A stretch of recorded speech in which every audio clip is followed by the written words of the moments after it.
Hello, everybody. This is Invasion Animation, and today I will be making SpongeBob in several different art styles. It was inspired by a bunch of other art channels, but one specifically decided to draw Alistair. It is what made me feel inspired to do this. Alistair from Hell of a Boss. I'm sure you know it. And that style is actually going to come up later. Well, Hazbin Hotel, but same difference. Anyways, first up is SpongeBob in Wonder Over Yonder. I decided to start off with the hat since I see Wonder. When I see Wonder, I think of his iconic hat. It is not a remake of Wonder, but how I picture SpongeBob would look in their universe. So a lot of these drawings are not going to be sponges, but fit the vibe as if they could be a background character in one of the series. I live stream making these. You can check it out in the description if you are curious. Just comment it if I forget to put it there. Anyways, I am getting ahead of myself. Some of you might not know what Wonder Over Yonder is, so let me just describe it to you a bit. So, Wonder Over Yonder is a Disney Channel cartoon that follows a banjo-playing alien cowboy named Wonder. That is ironically similar to SpongeBob and his loyal horse girl named Sylvia. They journey across a galaxy of little planets, aka, or also known as, planetoids. I said aka and also known as. Anyways, well, that's what it means in case you didn't know that. Anyways, they help people, they make friends, thwarting the villainous Lord Hater, which is a skeleton dude. So yeah, if you are able to find it, again, you should check it out. It was a rather fun show. I'm happy with how this SpongeBob turned out. He kind of ended up looking kind of cool, in my opinion, and way cooler than the actual SpongeBob. He kind of fits the vibe of Wonder, actually. Excuse me. I think I will name this guy Spuds, just cause.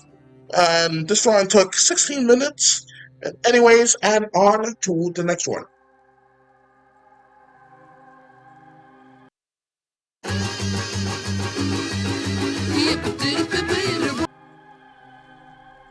And next up is from a pretty old show named Hey Arnold.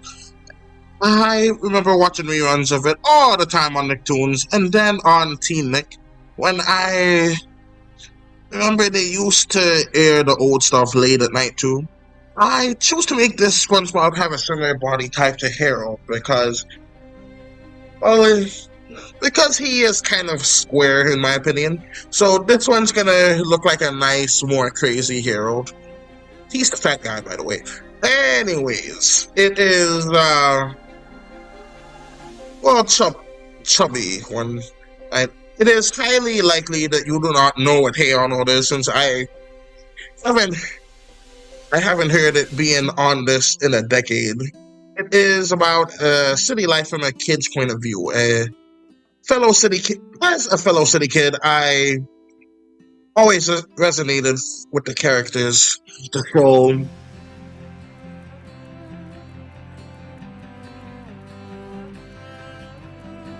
I always resonated with the characters in the show. The show starred Arnold, which is a boy with a football-looking head, kind of like this SpongeBob version. And he is a very chill, very cool character.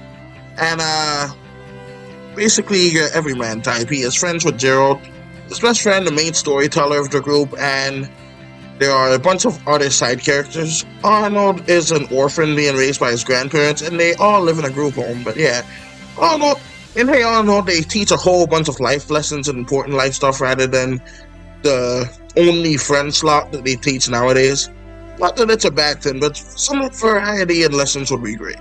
Anyways, I decided to make this guy slobberly and dirty since a SpongeBob was not a sponge. He would be very, very dirty. Fry cook. If you've seen him cook, shoving the food inside himself and using patties as roller skates, that is very dirty. So I depicted him like this with various oil stains on him, etc. And I really liked how he turned out. I think he captures the inner spirit of SpongeBob. I'll name this SpongeBob in a similar manner to Stoop Kid, and I'll name him Fry Kid. Yeah, but yeah, I think it captures the inner spirit of SpongeBob. I will name this guy Fry Kid. This took around 20 minutes on to the next one. Well, 20 minutes to make, yeah. Anyways, let's go.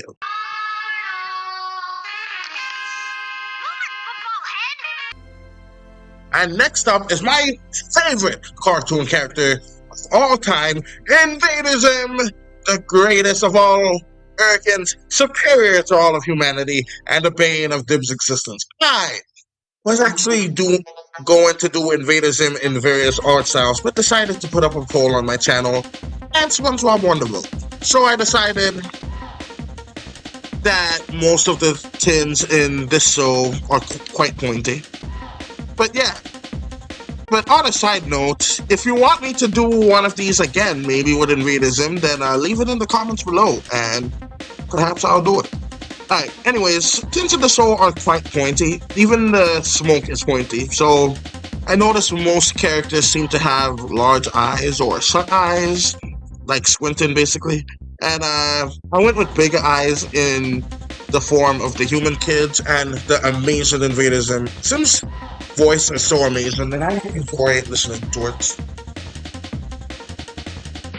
That is part of the reason I enjoy Helva so much. Richard Horvitz basically voiced a lot of my childhood. I didn't see the stuff when they came out, but I enjoy seeing the reruns of it that aired on Nicktoons. If you guys remember that channel. Oh, and the Angry Beavers. I should have made SpongeBob in that art style. It is so unique.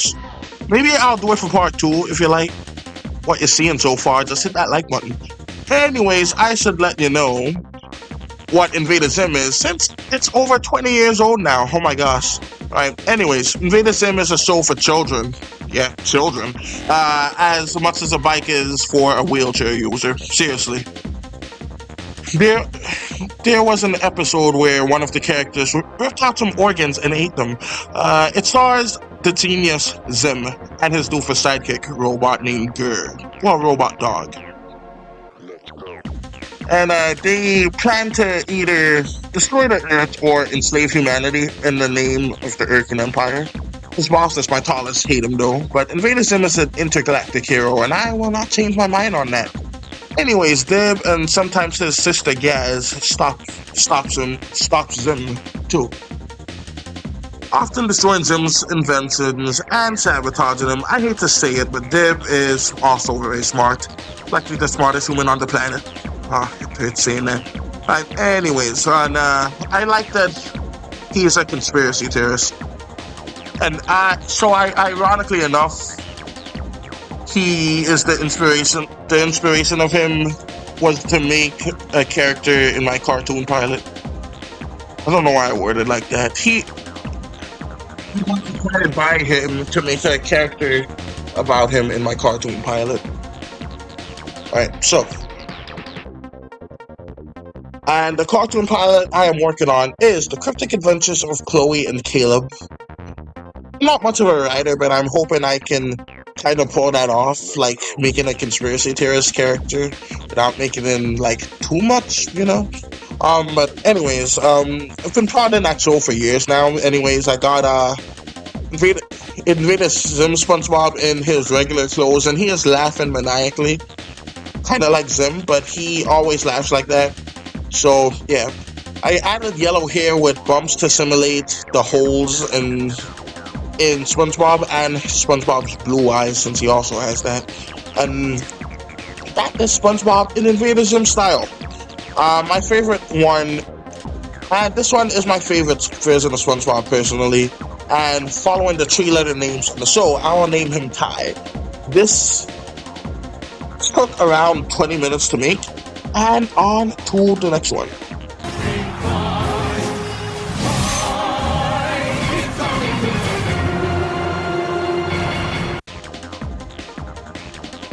Alright, next up is the great Hazbin Hotel version of SpongeBob. This one is going to arguably be the most complicated one here. Who am I kidding? It is the most complicated SpongeBob I made here. But the backstory of the show is also quite good. So the backstory of Hazbin Hotel is it was made by Vivian Medrano, also known as Busy Pop, and she like made this series off of another series, like a spin-off of a different series. If I remember correctly, it was called Animalia or Zoolandia.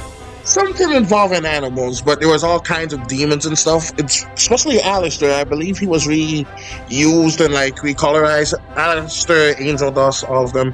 Anyways, she basically put together this awesome pilot on YouTube for free. A bunch of years ago, she showed like how well indie animation can do. Like that was like one of, if not the first, like indie.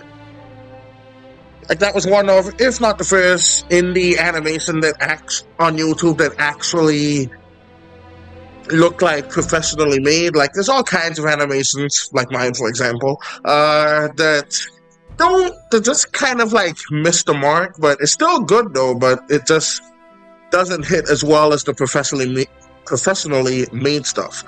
Now, but that pilot, in my opinion, that pilot, it is actually better than the actual show, at least the way it's animated, but it's difficult to like expect like that same animation quality throughout the entirety of the series, especially, well, it's made by Amazon, so it should have that. Anyways, it should have the budget at least.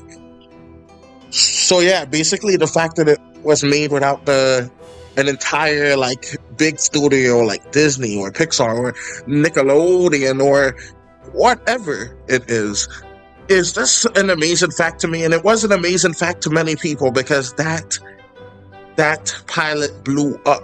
It got so huge, so massive that like everyone was talking about it. I remember the days, and like so many people were theorizing about it. Like that is the trick, that is the key to get like your series like to get so popular.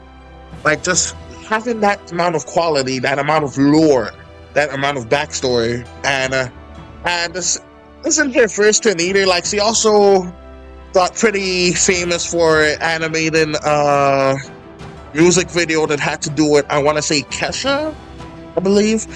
Anyways,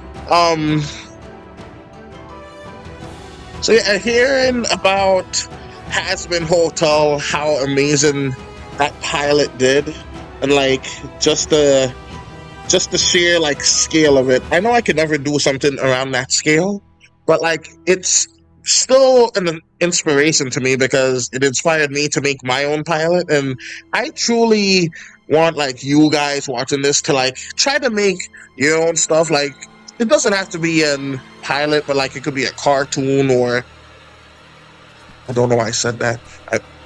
Cartoon is the same thing as an animation. But what I mean by cartoon, I meant to say comic. You can make that. You can make basically anything. Well, do something creative, especially in this crappy robot world we live in now. But anyways, but I was so inspired to make my show. My show that I'm making is called The Cryptic Adventures of Chloe and Caleb. Already said it earlier, but you know. So I actually tried pitching a primitive version of my show to Nickelodeon, and I got nothing back. So I reworked it. I edited, did all kinds of stuff to like fix it, and I made it for adult/teenagers, you know.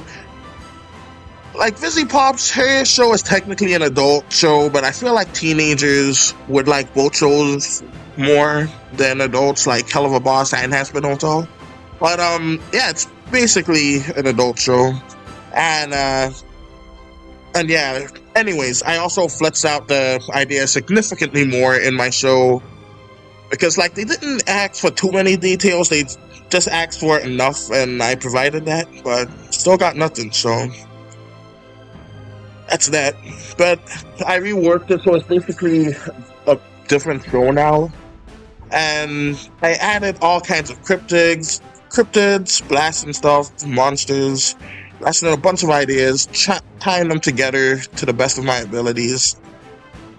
So yeah, that was basically what I did, and I basically reshaped it and have so many tins more in the series. And I also, and much like Hell of a Boss, much like Hazbin Hotel, I also have a sister series that actually came out first, ironically enough, called Fairly Destitute. It stars a ferryman, and he's living his fairy life, where he becomes a tooth fairy, and he has to get teeth from like the humans so that he can make money. And he really needs the money because his two kids got injured by a praying mantis attack, and he just needs the money because he isn't too rich. In fact, he's rather poor, and that's where the destitution comes from, to show like how desperate he is and like the lengths he's willing to go to make the money. It's going to be the idea of that comic, and I think I'll tie it in with my series, because my series is set within the apocalypse, so it's going to like have the apocalypse happen within the comic book, or it's set like much earlier. Not too sure about that yet. I didn't plan out that series as much as I did with my cartoon. So anyways, with Hell of a Boss, or Hazbin Hotel, but it also, sister series is Hell of a Boss. Hell of a Boss is basically like Hazbin Hotel, but it focuses more on the Hall-born citizens, like the imps and stuff. And that's basically it. It used to be about like murdering humans and going to Earth to do so, but then it became more of like a love drama, and it's not a bad change, it's good, but I really enjoy that they are making shorts to like show them go to the surface and murder folks. But hey, I like the change, and I really like that they are also incorporating shorts into their stuff. But one thing that folks do not know is like the sinners, which are the former humans, they actually have their form they get because of how they died. So that's what this SpongeBob here is mostly about. I know I haven't been commentating on the SpongeBob, but that's because I've been looking at the script and then I started winning it. And this is the only part that I started winning because I just did not want to write that much. So I decided to do this. Every single other part has a script written down because I decided to script everything. This part, half of it is a script, other half is not. But anyways, as I was saying, see, it's to avoid going on tangents like this. Alright, so anyways, the sinners in Hell of a Boss and Hazbin Hotel, the way they die actually affects the way they show up in Demon. I decided to like basically have like the Tumblr sexy man tin that Vizzy Pop has going on, like with her character design. So I decided to just, by the way, that's just what they call it. I don't know why they call it a sexy man when it's like a twig, but it is what it is. Alright, anyways, SpongeBob died from an anvil on his head, but that's reminiscent to the anvil he has when he works his job at the Krusty Krab.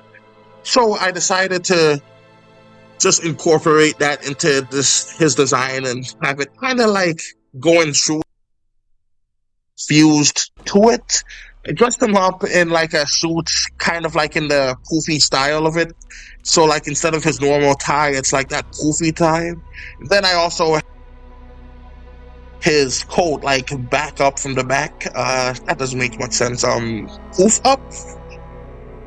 The words are a mistake here, but it is what it is. Is what I'm trying to attempt to make of it.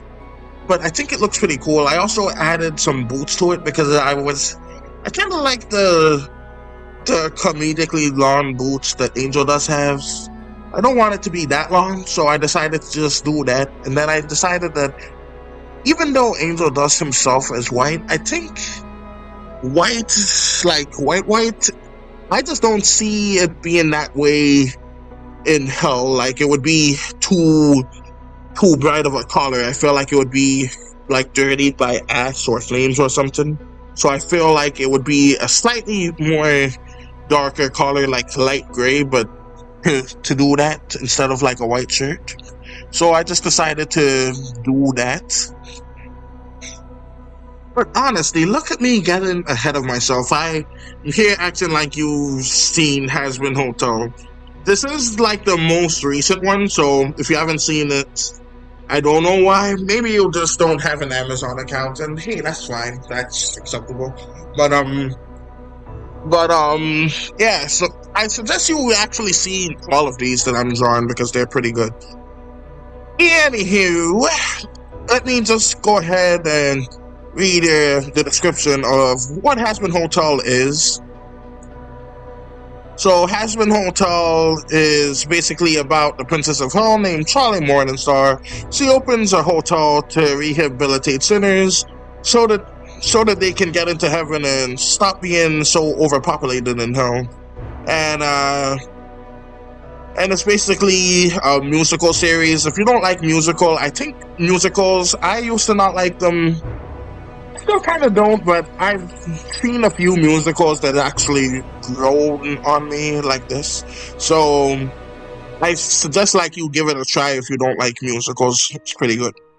Anywho, stars Charlie, her girlfriend Vaggie, which is her bodyguard. She's also a fallen angel that used to be part of the angel groups that go down to hell to kill the humans, also called the sinners, and she just killed them to death, and they died and ceased existing. So yeah, she just killed them to death, and then she dated the princess of hell, and now she's there trying to rehabilitate them. I hope she got rehabilitated too, because what the heck was that all about? I bet you she didn't even tell Charlie either, but she just forgave her. So I feel like they need to cover that, but hey, what you gonna do? Anyways, there's also Alistair. He's there. He's a powerful dare demon, who's also the radio demon, and yeah, he's basically there. He polices them in a way. Yeah, I don't really reading this right here. For everything else, I like fully fledged it out, but this one, the description in this freaking robot overview is not good. I had to improvise it a little bit because it just looks very much not good. Anyways, that's about it for that.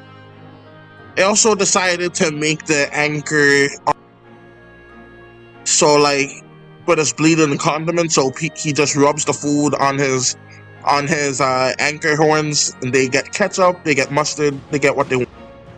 And then he also has these regular, like, nice sharp teeth that most of the citizens of hell have. To look awesome. Like, it would be great if humans had some of them.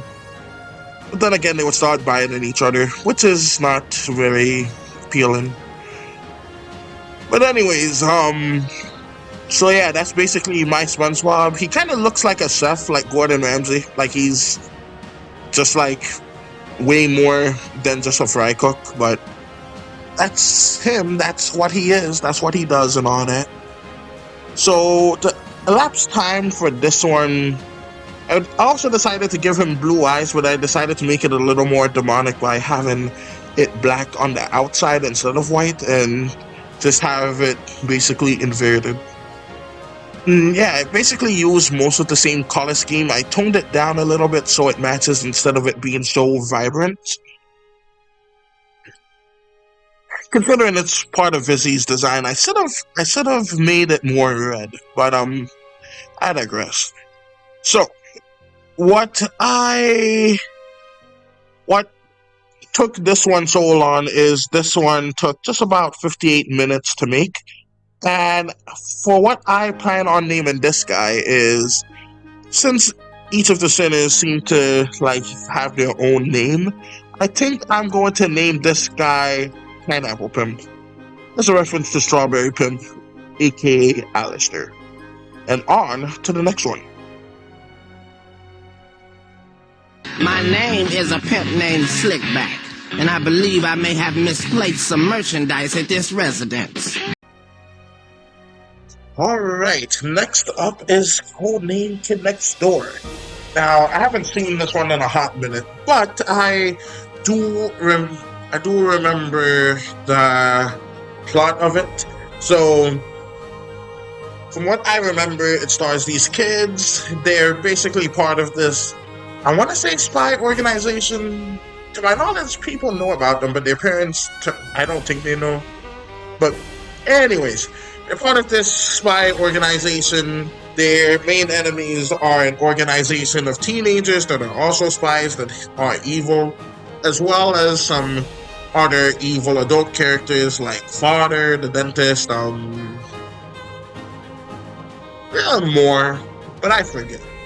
Anyways, so yeah, one thing that's really distinct about the art style for Kid Next Door is they have like really make them quite large enough in my drawing, but it's still pretty large, so I feel like people would still be able to get it at a glance. And I also just cause edgy, and why not? Now it kind of looks like one of the enemies that are actually kids. There's one that's group of enemies, which are 5 kids bundled up together. They're all related, apparently. Yeah, they all got these blue eyes and blonde hair. This SpongeBob kind of looks like them, but he also kind of looks like number 5 or number 4. I forget which one it is. I think it's number 4, but he's Australian. Anyways, Australian. He looks but with eyes. Decided to give him kind of a tie, but like look at the tie like more unkept, because I feel like that would match the vibe of the show a bit more. But yeah, I got like all of the color scheme, his square pants. I also decided to make the shoes not only black but also their feet are also comedically large too. To make the shirt white, added like a undershadow. I was about to say overshadow, undershadow over the hair, and yeah, that's basically, excuse me, it for the Kids Next Door one. Like as a number, and I honestly can't remember their name, so I'm just going to give this guy a number, and I'm gonna name him number 32, just cause.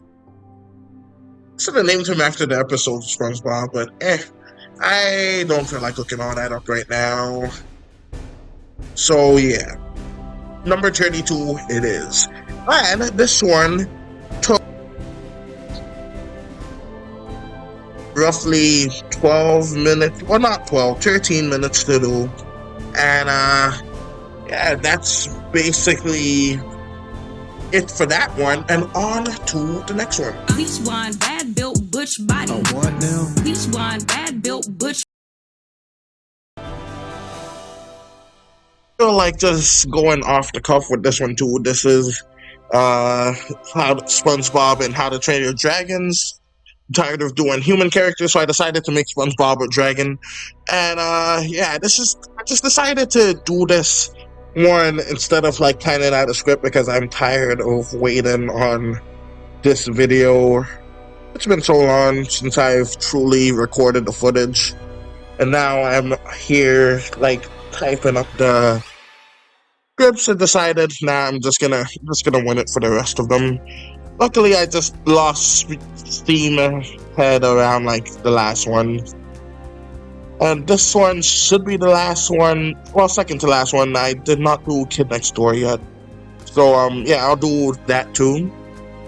But, anyways, since this one was, like, near the end of the stream, if you haven't seen the stream, you can go watch it. It's still up. It was commentated the whole time too, by the way. So, but like the commentary wasn't like as planned out as the first part. It's about not quite as bad, but like a little bit less planned than right now. Anywho, this SpongeBob, it decided to like kind of model its like the feet at least after the Deadly Matter. Forget if that's the name or not, but if you saw the movie, you'll know what it is. And since this is a 3D movie, it's basically still my style, but like just different in like how I think it would look in the movie if that movie was 2D. So yeah, that's that. Alright, so in case y'all don't know what the dragon is, I sorely hope that the live action movie isn't your first one, because excuse me, animation is better. Excuse me. And anyways, the description of it is it stars Hiccup. He's a young Viking who defies the tradition by befriending a dragon, which is the rarest dragon of all, beautiful black dragon. And he defied his tradition of the Vikings, because the Vikings, they killed dragons, they slayed them, wear them around their necks, and I would assume eat them. The only thing they got on that island to eat is sheep. Excuse me. So yeah, that's basically the idea of the movie. Then he works and learns about the dragons through Toothless, and he learns how they work, how they're not that bad, and they're actually being well, that's a bit of a spoiler, but yeah, he learns that the dragons aren't that bad, and like chaos ensues after a while. But that's basically the plot of How to Train Your Dragon, and that's how it is. So yeah, like I decided to make this dragon like look like SpongeBob, and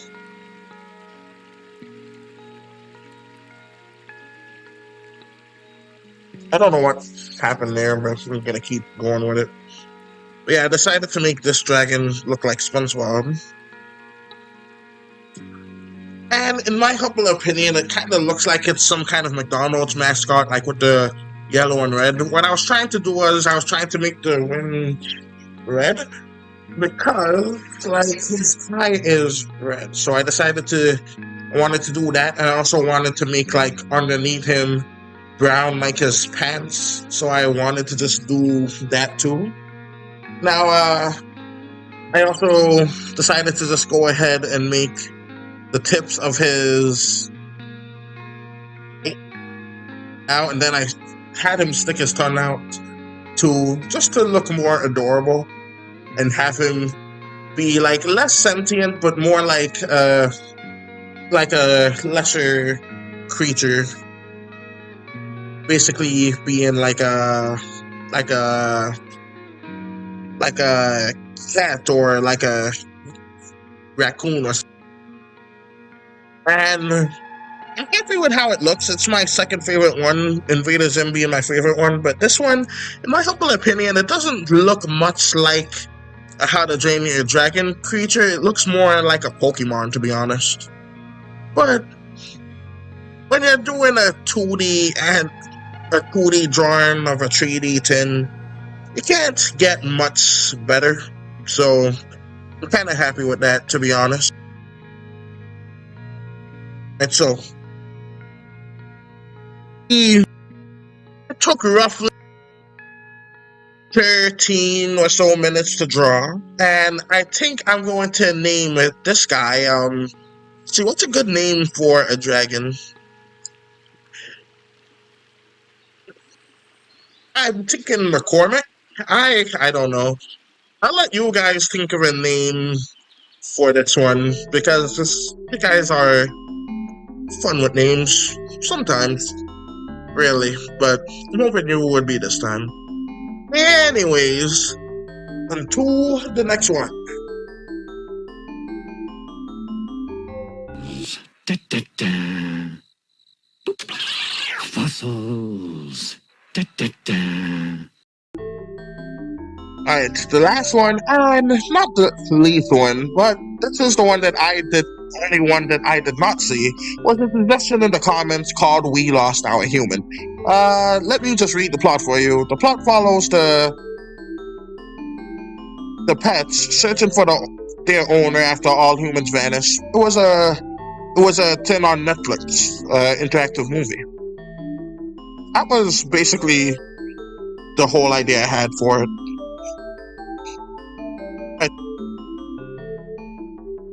It's pretty simple. It has the fairly simple art style. I went with 10 lines here since the movie seems to have, and it's basically it. It's 10 lines, stubby little hands, and yeah, that's basically it for that. So I think I'll leave this one for last. So I may as well say the intro now too. But go ahead and say that this one took 8 minutes to make, and I don't know the name style of the movie, so I'm just gonna name him Spunky. Sure rock goes, dog. Anyways, hopefully you enjoyed this video, and tell me in the comment section if you want more. Like maybe you want me to draw a different character in different styles or something like that. I'm open to suggestions when it comes to art, so let me know what you want to see, and I will do them. Most likely. And